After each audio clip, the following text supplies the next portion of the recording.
Kunci pertama mencari rizki adalah bertakwa kepada Allah. Takwa. Kita sering dengar khatib Jumat selalu memberikan wasiat kepada takwa. Dan itu termasuk rukun khutbah Jumat, harus memberikan wasiat kepada takwa. Tapi sayangnya orang-orang lebih mementingkan cari rizki lewat kantornya, lewat tempat usahanya, daripada bertakwa kepada Allah datang sebelum khatib naik mimbar. Antum bisa lihat berapa persen orang yang datang setelah khatib naik mimbar dan sebelum khatib naik mimbar. Lebih banyak mana? Ya mah, lebih banyak mana? Yang datang setelah khatib naik mimbar, sehingga dia tidak pernah dengar wasiat khatib. Ya ayyuhalladzina amanu taqullaha haqqa tuqatih wa la tamutunna illa wa antum muslimun. Tidak pernah mendengar khatib berwasiat usikum bitaqwallah faqad fazal muttaqun. Enggak pernah. Bertahun-tahun dia hadir Jumatan, dia tidak pernah mendengarkan wasiat untuk bertakwa. Karena dia lebih memikirkan cari rizki itu dengan usaha dia saja. Jamaah, yang bagi rizki itu bukan kantor.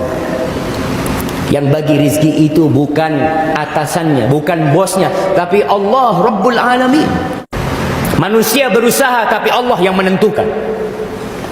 Wa yarzuqhu min haitsu la yahtasib. Dan Allah akan kasih rizki dari arah yang tidak disangka-sangka. Nah, antum udah bekerja? Belum? Antum udah kerja?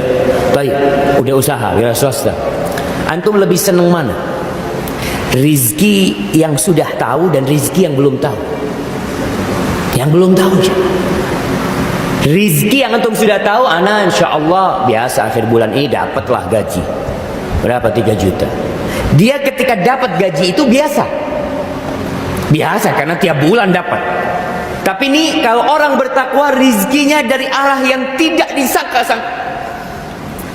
Artinya tahu-tahu ada orang datang ke rumah atau orang transfer ke rekening. Antum seneng nggak jamaah? Ada di Jember orang dapat transferan 1 miliar. Dia lihat, Allahu Akbar, kata dia, rizki. Ternyata dia dipanggil ke Jakarta. Ada orang yang mau cuci uang, jamaah, masuk ke rekening dia. Bukan rizki, malah balak buat dia. Dia harus dipanggil, antum dapat dari mana duitnya? Tapi yang jelas rizki yang tidak disangka-sangka itu lebih nikmat rasanya. Antum di rumah lagi duduk-duduk, tahu ada tetangga yang kirim pisang goreng. Allahu Akbar. Mimpi apa nah semalam? Tetangga kirim pisang goreng. Rizki. Dan Allah mengatakan di surah Al-A'raf ayat 96, walau anna ahlal qura amanu wattaqu. Andai kata penduduk negeri itu beriman dan bertakwa. Tidak berbicara andai kata penduduk negeri itu semangat bekerja, mereka tidak kenal lelah, siang jadi malam, malam jadi siang, tangan jadi kaki, kaki jadi tangan. Allah tidak berbicara itu, jawab. Ada orang yang tangan jadi kaki, kaki jadi tangan, hidup berkeringat terus, tapi rizkinya tetap tidak berubah. Sampai mati jadi kuli. Ada. Anak kadang-kala kesian tatkala melihat orang yang kerjanya susah lalu tidak sholat. Kesian jamaah. Orang-orang di pasar yang sebelum subuh sudah ada di pasar. Entah kalau di Surabaya, tapi di Jember kita kadang-kala melihat ada orang yang bawa apa, ibu-ibu yang bawa suwunan itu. Sebelum subuh dia sudah jalan. Adzan subuh tidak berhenti. Ada yang mikul dari desa terus ke kota dia jualan. Adzan subuh lewat, masjid tidak berhenti. Sampai mati dia seperti itu. Allah mengatakan andai kata penduduk negeri itu beriman dan bertakwa. Apa kata Allah? La fatahna alaihim barakat minas sama' wal ard. Allah akan bukakan pintu berkah dari langit dan bumi. Dan kalau kita lihat negeri kita ini, Masya Allah, berkah dari langit dan bumi, jangan ditanya. lempar tongkat tumbuh pohon. Di sebagian negeri tumbuh pohon jadi kayu. Itu banyak. Tapi kenapa penduduk negeri kita tidak bisa menikmati? Antum coba bertanya, ada apa dengan kita? Kita tidak beriman dan bertakwa. Kalau tadi disebutkan sholat subuh berjamaah di masjid, berapa banyak yang sholat? Antum bisa lihat sholat Jumat yang benar-benar wajib, mendengarkan khutbah yang termasuk bagian dari sholat Jumat, berapa banyak yang mendengarkan? Sebagian masih ngobrol ketika khutbah Jumat. Nggak ada takwa. Yang kedua, kunci rezeki yang kedua, istighfar. Bagaimanapun kita berusaha bertakwa, kita manusia, kita pasti berbuat dosa. Itu sudah menjadi kodrat manusia. Bahkan kalau kita nggak ada yang berbuat dosa, dunia ini akan dikosongin sama Allah Jalla Jalaluhu. Allah akan datangkan makhluk yang lainnya yang berbuat dosa. Kata Rasul sallallahu alaihi wasallam, "Lau lam tudhnibu la dhahaballahu bikum." Andai kata kalian tidak berbuat dosa, Allah akan hilangkan kalian. Allah akan kosongkan bumi ini. Wala jaa biqaumin akharin yudhnibun fayastaghfirunallah fayaghfir lahum.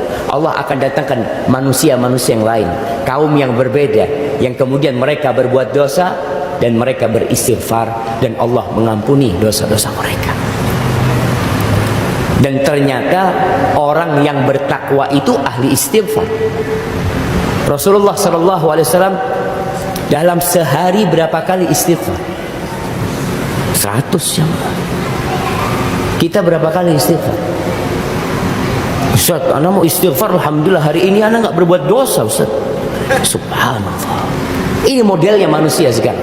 Sok suci, sok tidak punya dosa, istighfar. Makanya Allah ketika menyebutkan penghuni surga itu, apa kata Allah? Kanu qalilan minal laili ma yahja'un. Mereka kalau malam tidurnya sedikit. Itu penghuni surga. Ngapain tidurnya sedikit? Ngapain jamaah? Nonton bola. Ada orang-orang yang tidurnya sedikit berangkat ke kafe, karaoke, klub malam, di alun-alun. Anak kadang-kala bingung. Kadang-kala anak naik kereta yang jam 1 malam. Itu anak berangkat dari rumah, di alun-alun Jember itu banyak pemuda-pemudi cangkruan. Saya lihat, ya Allah, apa yang dicari mereka? Surga? Bukan tentunya. Masa cari surga di alun-alun ya? Kanu qalilan minal laili ma yahja'un wa bil ashar hum yastaghfirun. Di waktu sahur mereka beristighfar. Semakin iman bertambah, semakin banyak istighfar antum. Buktinya siapa? Nabi kita Muhammad sallallahu alaihi wasallam. Berkaitan dengan istighfar ini menjadi kunci rizki. Allah menyebutkan hal ini di surat Nuh. Bagaimana Nabi Nuh merangsang kaumnya. Orang itu ada yang perlu dirangsang dengan hadiah. Dikasih hadiah nggak bisa, dikasih hukuman. Model manusia seperti itu. Antara takut dan harap. Ada anak kita yang Masya Allah, kalau dikasih hadiah semangat belajar. Ada yang dikasih hadiah nggak semangat, tapi kalau dikasih pecut semangat belajar. Iya, manusia berbeda-beda. Sehingga kalau kita lihat Allah kadangkala merangsang manusia dengan surganya. Dikasih ini, ada surga. Terkadang Allah menyebutkan neraka, dan terkadang surga neraka selalu berdampingan. Allah menyebutnya. Nabi Nuh alaihissalam mengatakan kepada kaumnya, "Faqultu astaghfiru rabbakum innahu kana ghaffara." Aku katakan, ya Allah, kepada kaumku, mohonlah ampun kalian, bertobatlah kalian kepada Allah. Sesungguhnya Allah itu Maha Pengampun. Aku sudah sampaikan itu. Aku sebutkan kepada mereka tentang Engkau ya Allah, tentang kemuliaan-Mu, tentang asma-Mu. Di antara asma'ullah al-husna al-ghaffar. Lalu aku katakan kepada mereka, yursilis samaa alaikum midrara. Tuh Allah akan kirimkan buat kalian hujan yang berkelanjutan, hujan yang bermanfaat buat kalian. Wa yumditkum bi amwal. Nih, banyak istighfar, Allah akan tambahin harta kalian. Wa banin, anak-anak kalian. Cukup itu belum? Wa yaj'al lakum jannatin wa yaj'al lakum anhara. Kalian ingin villa, kalian ingin punya rumah peristirahatan di taman yang ada sungainya di bawahnya, yang kalau buka jendela ngelihat sungai, masya Allah, Allah kasih. Apa kuncinya? Istighfar. Maka teman-teman yang cari kerja sana sini, kuliah 4 tahun, dapat ijazah, setiap hari kerjanya buka iklan kerja, dia daftar, dia ditolak. Ada yang pendaftarnya 100, yang diterima cuma 5. Apa yang antum lakukan? Istighfar. Banyakin istighfar, terus istighfar. Kebanyakan kita itu cari lobby, nyogok. Syarat pertama takwa. Antum sudah nyogok, menyuap, ar-rashi wal murtashi, orang yang menyogok dan disogok di mana? Di neraka.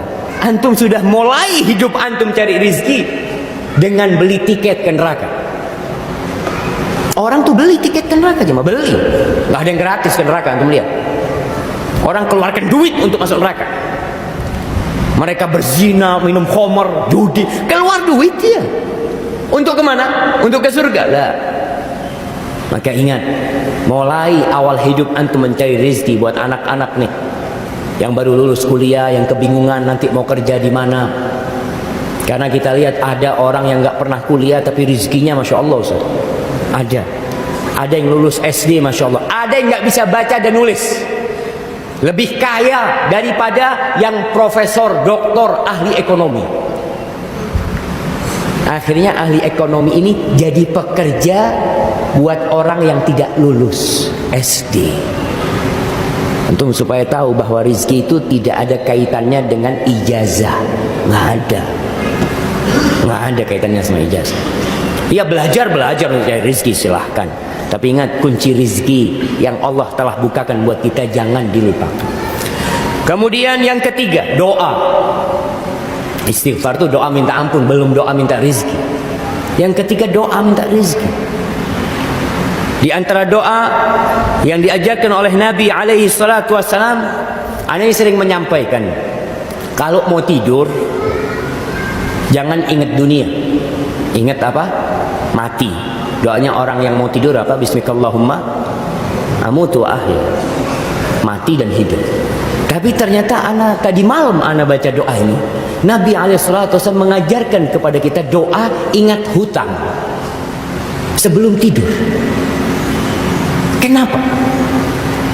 Karena kalau antum mati ninggalkan hutang, nggak selesai urusan antum, nggak selesai. Maka antum perlu ingat hutang. Kalau perlu tulis wasiat. Kalau punya utang, mungkin anak-anaknya pada nggak tahu, hanya antum yang tahu, tulis wasiat. Bapak punya utang sama fulan, bapak punya utang sama fulan. Kenapa? Karena orang yang mati syahid semua dosanya diampuni kecuali hutang. Ini berkaitan dengan kematian. An Suhail mengatakan, kana Abu Saleh ya'muruna. Abu Saleh ini nyuruh kita kalau kita mau tidur agar kita miring ke kanan kemudian baca doa. Apa doanya? Allahumma rabbas samawati wa rabbal ardi wa rabbal arsyil azim. Ya Allah, Rabb pemilik langit yang 7 lapis, pemilik bumi, pemilik arsy yang besar, wa rabba kulli syai. Engkau Rabbnya segala sesuatu. Faliqal habbi wan nawa. Engkau yang membelah biji. Kita lihat beras itu atau jagung itu atau apa saja terbelah kemudian muncul. Antum kalau ngelihat biji apa? Biji durian. dia tidak akan tumbuh kecuali terbelah dahulu. Siapa yang membuat dia terbelah? Allah, faliqal habbi wan nawa. Nawa itu kurma. Antum kalau lihat kurma itu keras, beda sama biji rambutan. Masih bisa digoreng biji rambutan, tapi biji kurma itu keras. Allah yang membelahnya, kemudian muncul tunas. Faliqal habbi wan nawa wa munzilat Taurat wal Injil wal Furqan. Engkau yang menurunkan Taurat, yang menurunkan Injil dan menurunkan Al-Furqan, yakni Al-Quranul Karim. Lalu dia mengatakan, a'udzubika min syarri kulli syai, anta akhidun binasiyatihi. Aku berlindung kepadamu dari kejahatan segala sesuatu yang engkau yang memegang ubun-ubunnya dia. Allahumma antal awal falaysa qablaka syai, wa antal akhir falaysa ba'daka syai. Allah, engkaulah yang awal, tidak ada yang sebelummu. Engkaulah akhir, yang tidak ada sesudahmu. Wa anta zahir falaysa fawqaka syai. Engkau yang zahir, tidak ada yang di atasmu sesuatu pun. Wa antal batin falaysa dunaka syai. Engkaulah al-batin, yang di bawahmu tidak ada sesuatu pun. Lalu apa isi doanya? Ini tawassul jemaah. Tawassul dengan nama Allah dan sifatnya. Setelah itu doanya, iqdi annad dain wa aghnina minal faqr. Ya Allah, bayarin utang kami ya Allah, lunasi utang hamba ya Allah, dan berikan kepada kami karuniamu supaya kami jauh dari kefakiran. Minta sama Allah. Lalu silahkan antum tidur. Disebutkan bahwa Abu Hurairah meriwayatkan hadis ini secara marfu kepada Nabi SAW. Iqdi annad dain wa aghnina minal faqr. Doa. Hari esok, ya sudah, terserah Allah. Yang penting kita sudah memohon dan berdoa. Kemudian tiap pagi Nabi berdoa, Allahumma inni as'aluka ilman nafi'an wa rizqan thayyiban wa amalan mutaqabbala. Tiap pagi beliau berdoa. Kita kadang-kala lupa baca doa itu. Sebelum matahari terbit, antum baca doa. Minta ilmu yang bermanfaat, bukan sembarang ilmu. Yang kedua, minta rezeki yang baik, bukan sembarang rezeki. Kita nggak mau dapat rezeki yang haram. Yang ketiga, minta amalan yang diterima oleh Allah Jalla Jalaluhu. Karena ada orang yang makan haram, doanya nggak dikabulkan. Bertahun-tahun dia berdoa, kok nggak dikabulkan Ustaz? Lihat, mungkin ada yang haram yang antum makan. Kemudian yang keempat, tasbih.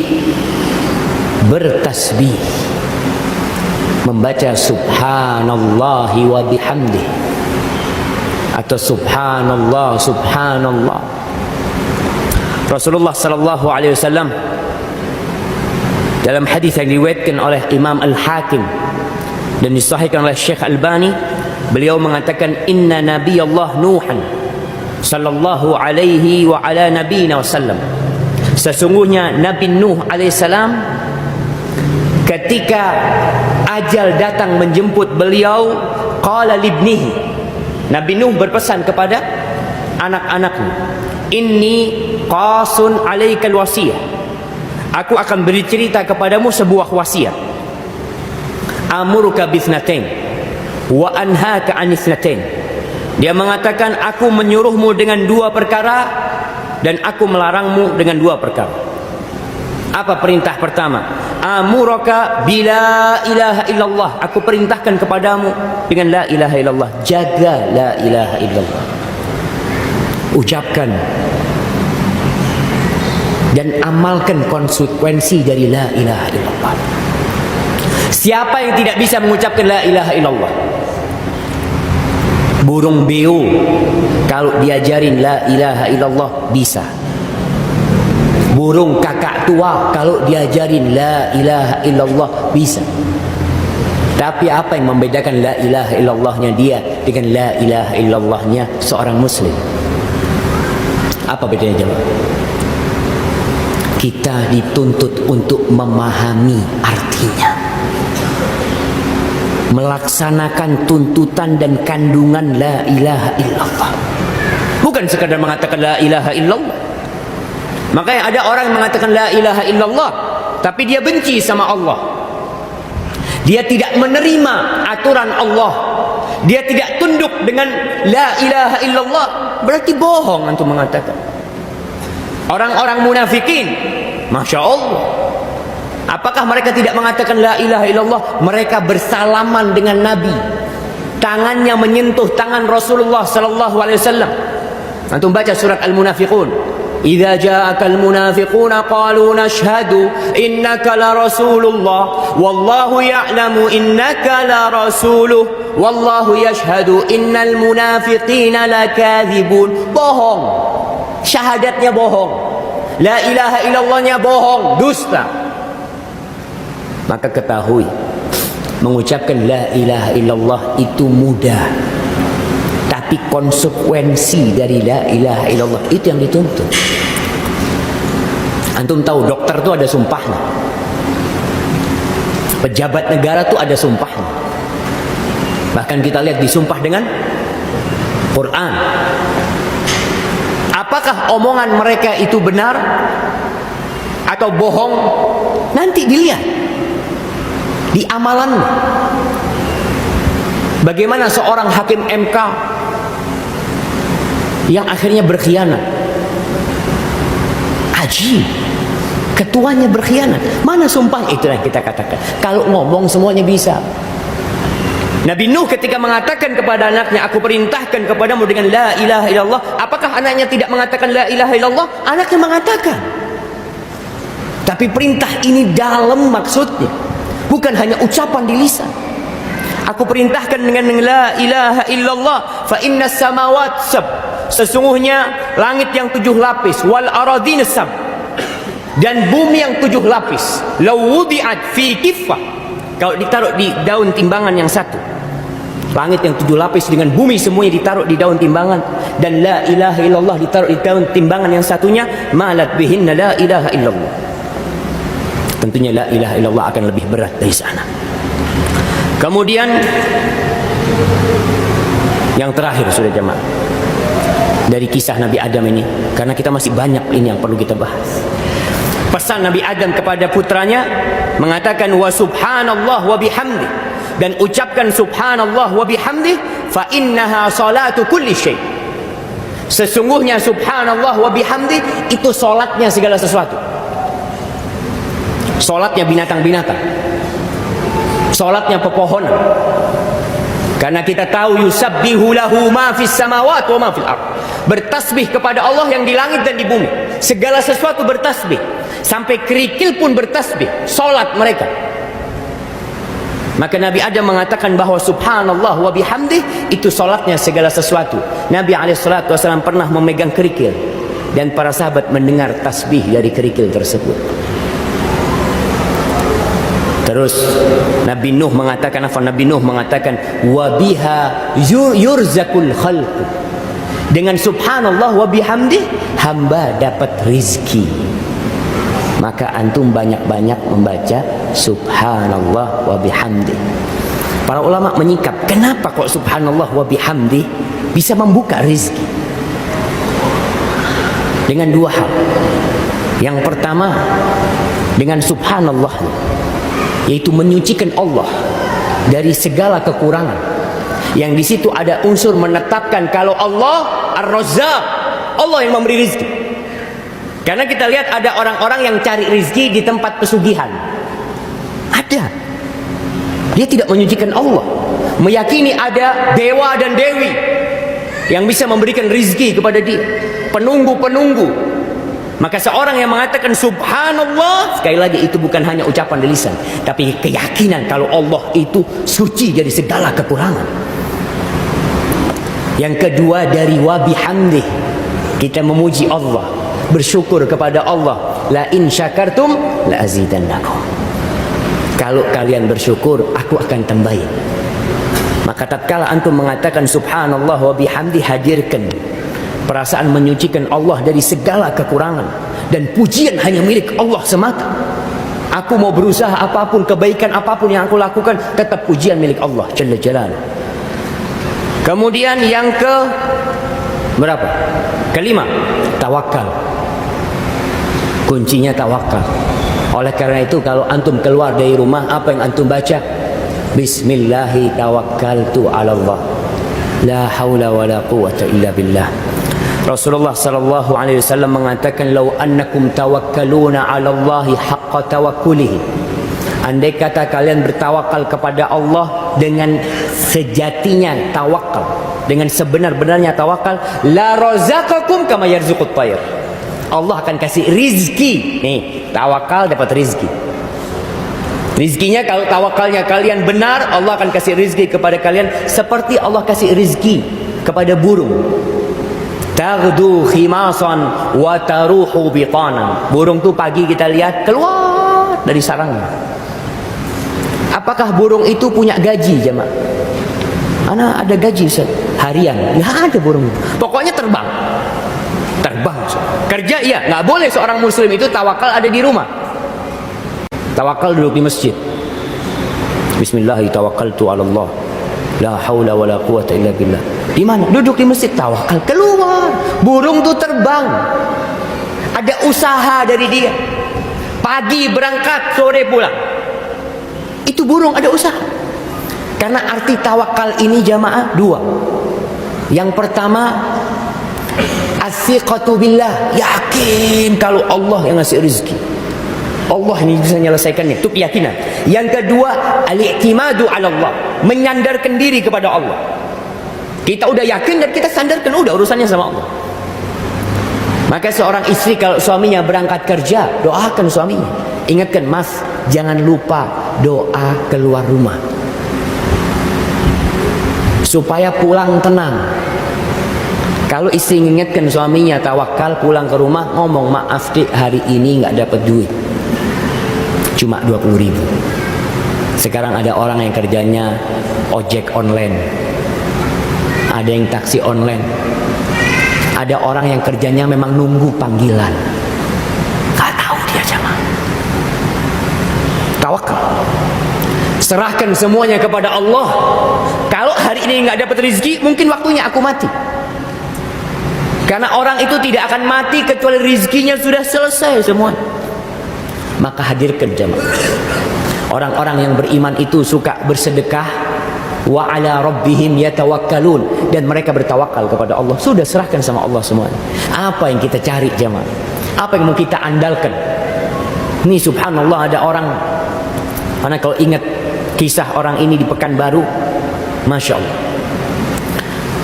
Dia dulu kongsi sama 3 orang non muslim, punya perusahaan 4. Lalu ketika dia tahu riba itu haram, dia tinggalkan. Dan 3 orang ini ngasih tahu, kamu kalau tidak berurusan dengan bank, nggak bisa jalan usaha. Harus, kata dia. Ya enggak lah, anak keluar. Dia akhirnya keluar. Dia bikin usaha sendiri, melanjutkan. Dia cerita, anak punya utang 25 miliar. 25 miliar. Alhamdulillah Ustaz, setahun lunas. Lunas tahun itu utang. Dan sekarang anak semakin yakin sama Allah Ustaz. Kalau kita bertakwa, kita bertawakal, kita selalu beristighfar, kita selalu berdoa, selesai urusannya sama Allah. Kita sekarang punya proyek-proyek Ustaz, nggak ada yang suap menyuap udah. Mau dikasihkan ke kita, kita garap. Sampai kemarin dia cerita, ketemu anak di airport, ada proyek 100 miliar dari Pertamina. Anak nggak ada Ustaz. Anak buah anak berangkat dari Pekanbaru ke Jakarta, ketemu sama yang mau kasih proyek. Yang kasih proyek tanya, saya mau dikasih berapa? Apa kata orang ini? Enggak Pak, kita nggak pakai kayak gitu-gitu. Itu proyek dikasihkan kita garap sesuai dengan yang diminta. Tapi kalau suap menyuap ini itu kita tidak ada. Oh kalau gitu kita nggak kasih proyek lah. Ya nggak apa-apa Pak. Ya sudah, pulang ya orang jangan. Pulang. Besoknya ditelepon. Ini proyek buat kamu. Proyek 100 miliar. Dengan apa? Dengan yang tadi. Kita kadang-kadang takut, nggak mungkin sekarang sistemnya udah kayak gini, nggak mungkin dapat proyek, nggak mungkin dapat tender, nggak mungkin. Aina Allah? Di mana Allah? Seakan-akan yang membuat keputusan itu manusia. Allah yang memutuskan semuanya jemaah. Dan sebelum antum lahir, rezeki antum sudah ditulis. Dan Nabi SAW mengatakan, fa'ajmilu fit tolak. Cari rizkinya dengan cara yang jamil, dengan cara yang cantik, dengan cara yang halal dan indah. Jangan sekali lagi kita mengatakan kalau nggak kayak gini nggak bisa. Kadangkala ambisi dunia saja, bukan nggak bisa, takut diambil fulan, takut ketukar rizkinya, nggak bakal ketukar. Kalau itu bukan rezeki antum, proyek selesai, antum masuk penjara. Itu bukan rezeki antum. Banyak orang yang proyek selesai, dia punya ini itu, masuk penjara. Karena itu bukan rezeki antum sebenarnya. Jangan pakai cara yang haram, jamaah. Kemudian yang ke berapa? 6, 7. Antum kalau sudah mulai salah-salah ini lapar berarti. Yang ke-6, sholat 2 rakaat atau sholat 4 rakaat di waktu pagi, di awal pagi. Di awal pagi. Sholat apa ini? Sholat apa? Sholat suruh. Iya, anak akan bacakan sabda Nabi SAW. Nabi mengatakan dalam hadis riwayat Ahmad dan Abu Dawud, dan hadis ini sahih. Qala Allah Azza wa Jalla. Allah berfirman. Hadis ini hadis qudsi. Ya ibna Adam, wahai anak Adam, la ta'jiz an 4 raka'atin min awalin nahar akfika akhirah. Wahai anak Adam, jangan sampai engkau lemah, malas melaksanakan 4 rakaat di awal siang. Jangan sampai. Aku akan cukupi akhirnya. Rezekinya sudah aku jamin sudah engkau. Dalam riwayat lain disebutkan Ibnu Adam irka li 4 rakaat min awalin nahar akfika akhirah. Anak Adam, engkau ruku 4 rakaat di awal pagi, awal hari, aku akan cukupi engkau sampai akhirnya. Ada 2 penafsiran para ulama 4 rakaat ini. Yang pertama, 2 rakaat sebelum subuh plus 2 rakaat sholat subuh. Itu penafsiran yang pertama. Penafsiran yang kedua adalah sholat duha. 4 rakaat sholat duha. Ya sudah, antum lebih yakin sama yang mana?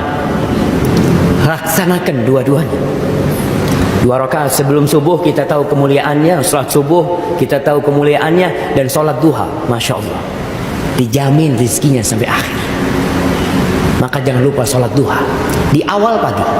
Dan puncak sholat duha ini kapan? Yang paling mulia ketika anak onta kepanasan. Hina tarmudul fisal. Anak onta kepanasan tuh, nah itu yang paling mulia. Jam berapa kalau di Indonesia? Jam 9, jam 10. Orang lagi rame-ramenya tokonya ya. Lagi tegang-tegangnya. Makanya sholat itu disebut dengan sholatul awwabin. Sholatnya orang-orang yang balik kepada Allah. Karena tatkala sibuk dunia, dia balik sama Allah. Dia balik karena dia tahu ini semua Allah yang kasih. Ada orang yang takut jemaah mau balik sama Allah. Kita usahakan sholat duha ini supaya rezekinya lancar. Yang ke-7, menikah. Gimana? Benar jemaah, menikah. Jadi Allah Jalla Jalla berfirman di surat Nur ayat 32, wa ankihul ayama minkum was-salihina min ibadikum wa imaikum in yakunu fuqara yughnihimullahu min fadli wallahu wasi'un alim. Kata Allah, nikahkan tuh orang-orang yang jomblo. Al-ayama itu jam'u ayyim, artinya orang yang tidak punya pasangan. Bahasa sekarang, betul, jomblo itu yang nggak punya pasangan, yang belum menikah. Nikahkan mereka. Siapa aja dari keluarga kalian, baik perempuan, laki-laki yang belum punya pasangan, nikahkan. Wassolihin, dan yang soleh-soleh dari hamba laki-laki kalian atau budak-budak perempuan kalian. Lalu Allah mengatakan, memberikan catatan, iyakunu fuqara yughnihimullah min fadli. Kalau mereka fakir, siapa yang akan kasih rezeki? Allah. Allah yang akan cukupin. Makanya antum jangan takut nih ibu-ibu, kalau ada yang melamar putrinya orang yang mungkin ekonominya tidak stabil. Jangan takut. Kenapa? Kalau dia orang soleh, Allah akan cukupi rezeki. Ada sebagian yang lebih percaya dengan kekayaan menantunya. Ini ada jemaah, orang yang menikah karena melihat kekayaan menantunya, menantunya bangkrut, minta cerai. Karena dia menikah untuk harta. Niatkan lillahi ta'ala. Kalau miskin, Allah yang akan mencukupinya. Dan Nabi SAW dalam hadis yang diriwayatkan Abu Hurairah radhiyallahu anhu, Nabi mengatakan, "Salasatun haqqun 'ala Allahi aunuhum." Ada 3 orang yang Allah pasti membantu mereka. 3 orang. Yang pertama, al-mujahid fi sabilillah, orang yang berjihad di jalan Allah. Yang kedua, al-mukatib alladhi yuridul ada, budak yang ingin membebaskan dirinya, yang bayar, yang membeli dirinya sendiri. Yang ketiga, wan-nakih alladhi yuridul afaf, seorang yang menikah untuk menjaga kehormatan dirinya. Jadi antum kalau niat nikah untuk menjaga kehormatan dirinya, lalu antum nggak punya uang, nggak punya duit, datang sudah bismillah. Datang, cari mertua yang soleh, cari calon istri yang soleha juga, bukan kecantikan. Karena banyak kita lebih memilih kecantikan daripada kesolehan. Kesolehan itu nanti lah Ustaz, insya Allah bisa diperbaiki Ustaz. Tapi kalau wajah ini nggak bisa diperbaiki Ustaz. Wajah itu yang bisa rusak. Betul. Kalau antum menikah karena tubuhnya yang semampai, bisa rusak tuh tubuhnya, wajahnya bisa rusak. Tapi kalau antum menikah karena kesolehannya, untuk menjaga kehormatan diri antum, Allah cukupi antum, Allah jamin antum.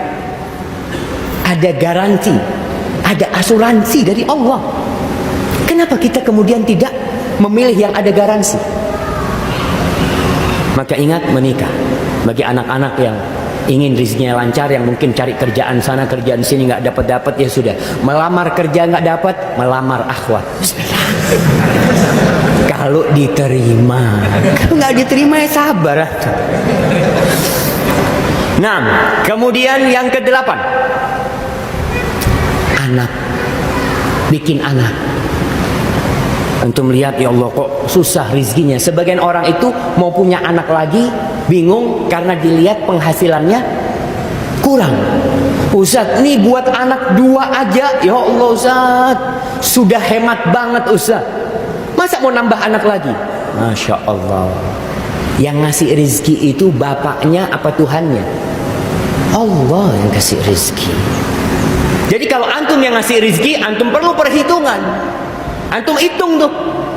Iya, anak rezekinya, anak gajinya 30 atau 3 juta. Anak 1 sekian, anak 2 sekian, anak 3 habis. Antum nggak bisa punya anak lagi kalau antum yang kasih rezeki, tapi bukan antum yang kasih rezeki. Allah mengatakan di surat Al-Isra ayat 31. Allah mengatakan, wala taqtulu auladakum khasyata imlaq. Jangan kalian membunuh anak-anak kalian karena takut fakir, takut bangkrut, takut nggak cukup hartanya. Apa kata Allah? Nahnu narzuquhum wa iyyakum. Kami, kata Allah, yang ngasih rezeki sama anak-anak kalian, bukan kalian. Kalian pun kami yang ngasih rezeki. Maka jangan sampai orang takut punya anak karena masalah ekonomi. Kalau masalahnya, oh enggak Ustaz, kita ngatur kelahiran karena disebabkan ya ibunya kesian Ustaz, nggak punya pembantu di rumah ini itu fadhol. Tapi kalau masalah ekonomi jangan, karena Allah yang jamin, bukan antum jamaah. Kemudian yang ke-9, silaturahim. Silaturahim ini yang kadang-kala di masa manusia yang sibuk cari harta, kita itu lupa sama silaturahim. Waktu kita lebih untuk pekerjaan karena ini fulus ini Ustaz. Kita lebih memilih apa kalau di luar jam kerja itu? Bukan, kerja nambah di luar jam kerja. Overtime. Bahasa Inggris itu jamaah. Bahasa Indonesianya lembur, masya Allah, lembur. Bismillah. Siap, masya Allah. 5 menit lagi jamaah. Sampai mana ya Allah? Lembur. Orang tuh kadang-kala milih lembur untuk dapat tambahan gaji daripada silaturahim. Antum sekarang dirubah. Waktu lemburnya itu, ini lembur nih, kamu mau lembur sekian? Enggak. Lembur saya mau silaturahim. Kenapa? Karena silaturahim saya itu lembur buat saya. ada tambahan rezeki lebih besar daripada yang dikasih sama bapak. Rasul sallallahu alaihi wasallam mengatakan, "Man ahabba an yubsata lahu fi rizqihi wa yunsa'a lahu fi athari falyasil rahim." Barang siapa yang ingin rezekinya diluaskan, dibentangkan, dan umurnya ditambahkan, waktunya diberkahin, masa hidupnya ditambahin, apa yang harus dilakukan? Silaturahim. Jadi antum kalau dilihat rezekinya mulai sempit, lembur-lembur tinggalkan, ganti lemburnya silaturahim. Ingat, silaturahim itu bukan ke rumah sohib, bukan ke rumah teman, bukan ke rumah tetangga, bukan di rumah partner kerja, bukan. Itu namanya ziarah. Betul. Jadi kalau antum datang ke rumah sohib, antum disebut penziarah, bukan disebut silaturahim.